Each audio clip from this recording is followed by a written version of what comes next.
There's no need for Hollywood to make a Left 4 Dead movie, because it's already been made numerous times before. Left 4 Dead is a game that explores the zombie movie genre like no other. Think about Night of the Living Dead, Dawn of the Dead, 28 Days Later. It's clear that the developers at Valve have zombies on the brain. And why not? Zombies are the new Nazis after all.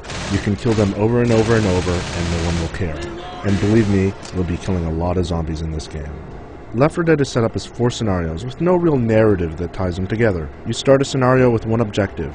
Work your way to an extraction point with 3 other people. The whole presentation is typical Valve excellence. Each scenario is presented as a movie.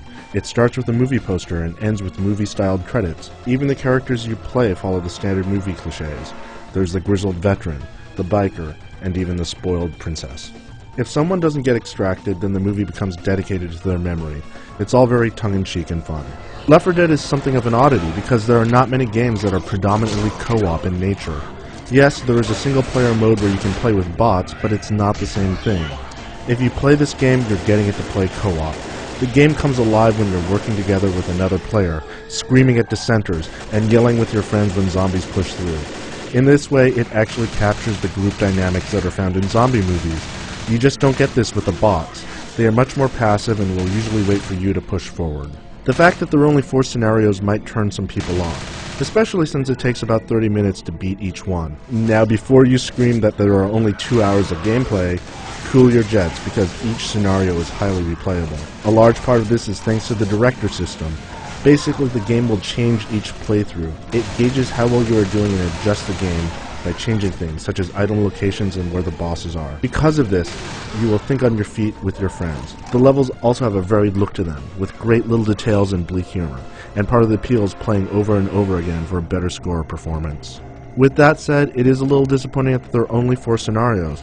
Each playthrough has been consistently fun, but you do wonder if people will be playing this game 3 months from now. This entirely depends on the community that springs up from this game, but it's something to keep in mind. In addition to normal co-op, there's a mode called Infected, where players can play as the boss zombies to try to take out the other survivors. This is quite fun, but it requires a certain type of strategy not found in the other modes. After all, zombies can't use guns for whatever reason.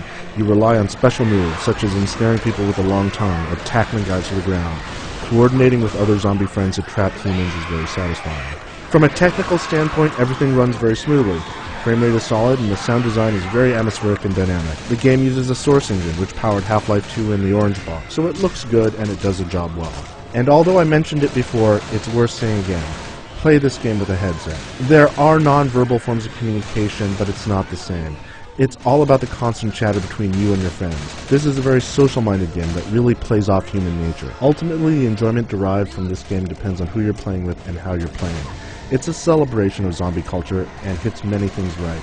The million-dollar question is whether the limited number of scenarios may hurt the longevity of the game. However, at the moment, it is quite simply a zombie lover's paradise. For the full written review, zombie shuffle over to IGN.com.